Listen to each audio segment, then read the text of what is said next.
পাড়ায় আসতে দেওয়া চলবে না। ওকে দূরে রাখবো বলেই তো বজ্র করে সুরঙ্গে কাজ করাতে নিয়ে গেছিলাম। তার কি হলো? না, কিছুতেই পারা গেল না। বললে হুকুম পেলে কাজ করার অভ্যেস আমার নেই। অভ্যেস এখনই শুরু করাতে দোষ কি? সেই চেষ্টাও করেছিলাম প্রভু। বড় বড় ছয় গেলেন কোদালকে নিয়ে। এই লোকটার ভয় ডর কিচ্ছু নেই। গলায় একটু শাসনের সুর যেই লেগেছে অমনি হ হ হ হ হ করে হেসে উঠলে। জিজ্ঞাসা করে আবার বলে, গাম্ভীর্য নির্বোধের মুখোশ, তাই আমি খসাতে এসেছি। ওকে সুরঙ্গের মধ্যে দলে ভিড়িয়ে দিলে না কেন? সেই চেষ্টাও করেছিলাম প্রভু। ভাবলো এই চাপে পড়ে বস মানবে, উল্টোটাই হলো। এই খোদাই কদের উপর থেকে চাপ নেমে গেল। তাদেরকে বাঁচিয়ে তুললে, বললে আজ আমাদের খোদাই নৃত্য হবে। খোদাই নৃত্য? হ্যাঁ। তার মানে কি? ওই রঞ্জন ধরলে গান। সবাই বললে এই বাদল পাই কোথায়? রঞ্জন বলছে মাদল না থাক, কোদাল তো আছে। তালে তালে কোদাল পড়তে লাগলো, আর সোনার পিণ্ড নেই সে কি লোকালোকি। বড় বড় ছয় গেছে বললে একই তোমাদের কাজের ধার। রঞ্জন বললে কাজের রশি খুলে দিয়েছি, তাকে টেনে চালাতে হবে না, নেচে চলবে।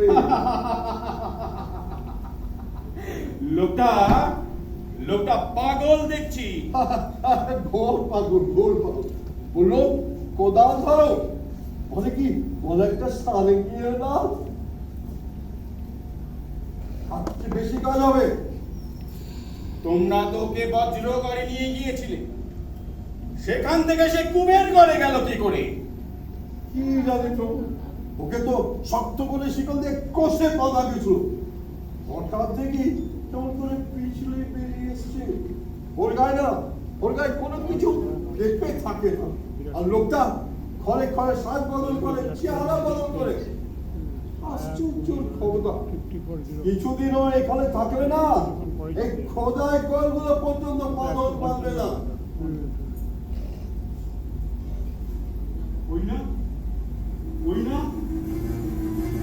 ওই না রঞ্জন রাস্তা দিয়ে চলেছে গান গিয়ে, আবার একটা ভাঙা সারেঙ্গিও জোগাড় করেছে। স্পর্ধা দেখো, একটু লুকোবার চেষ্টা নেই। তাই তো তখন গাছের ভিত কেটে বেরিয়ে এসছে। প্রভু যাও এবার খড়গে ওকে, যেন কিছুতেই এবার নন্দিনীর সঙ্গে মিলতে না পারে। আস্তে আস্তে ওরা ধরে ভারী হয়ে উঠে যায়। আমাদেরকে নাচিয়ে তুলবে। এত দূর। ঠিক আছে, তোমাকে কিছু ভাবতে হবে না। তুমি যাও, আমি দেখছি।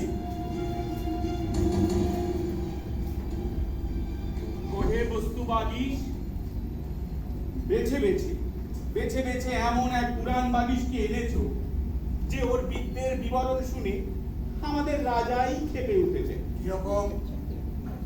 রাজা বলেন পুরাণ বলে কিছু নেই, বুঝলে? বর্তমানটাই কেবল বেড়ে চলেছে। পুরাণ বলে যদি কিছু নেই তাহলে কিছু আছে কি করে?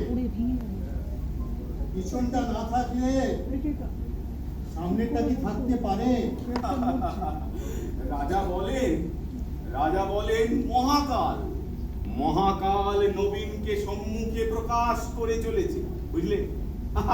আর পণ্ডিতরা সেই কথাই চাপা দিয়ে বলে মহাকাল পুরাতনকে পেছনে বয়ে বেড়াচ্ছে।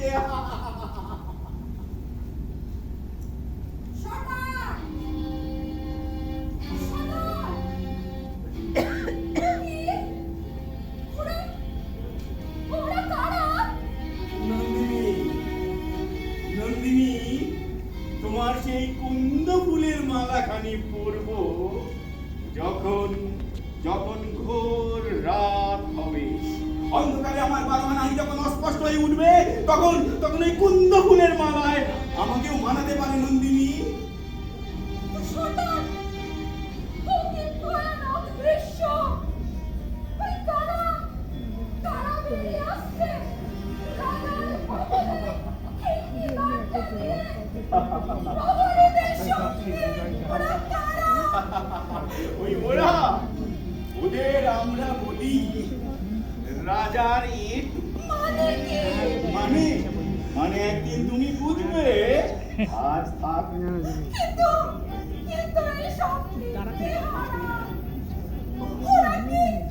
ওরা কি মানুষ? ওদের মধ্যে মাংস, মজ্জা, মদ, প্রাণ কিছু কি আছে?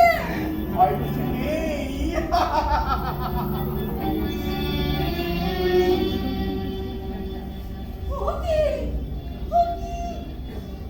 ওই ছায়াদের মধ্যে তো আমি চেনা মুখ দেখছি। হ্যাঁ, ওই তো আমাদের অনু আর উপমন্যু। অধ্যাপক, ওরা আমাদের পাশের গায়ের ছেলে। ওরা দু ভাই। ওরা মাথায় যেমন লম্বা, গায়ে তেমনই শক্ত। ওদের এমন দশা কে করলে?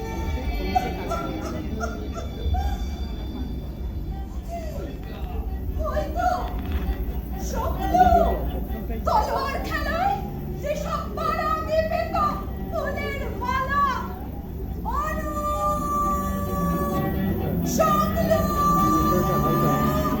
এইদিকে চেয়ে দেখো।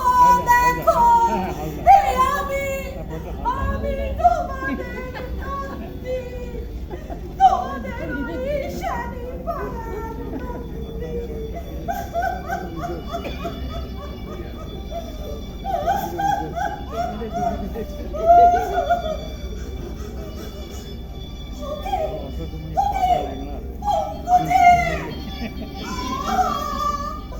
ওর মতো ছেলেকেও আখের মতো চিবিয়ে চিপড়ে করে দিয়েছে।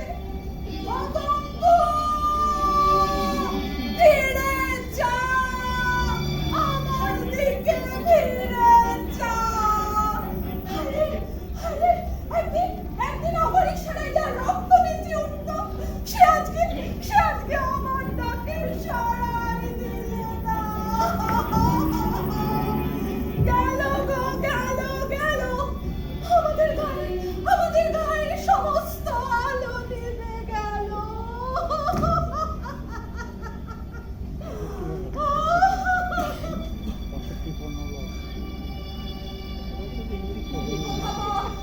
অধ্যাপক, লোহাটা ক্ষয়ে গেছে। গেল মরছে না পড়ায় নাকি? গেল এরকম হলো, গেল। এই হচ্ছে মানুষ হওয়ার তত্ত্ব, মানুষের হওয়ার রাস্তা। এই যদি মানুষের হওয়ার রাস্তা হয়, আমি চাইনি আমি এমন মানুষ হব। আমি ওই ছায়া মন্দিরের সঙ্গে চলে যাব।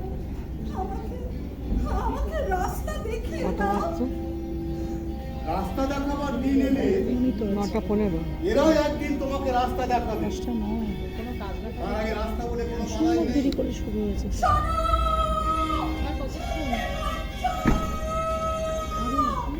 কাকে ডাকছো তুমি? তোমাদের ওই জালের কুয়াশায় ঘেরা রাজাকে। ভিতরে কপাল পড়ে গেছে, সে ডাক শুনতে পাবে না। ভগবান, বিশু ভাই, কাকে ডাকছো কেন? তাকে যে এখনো দেখতে পাচ্ছি না। আমার বড় ভয় করছে। একটু আগেই তো তোমার ছবি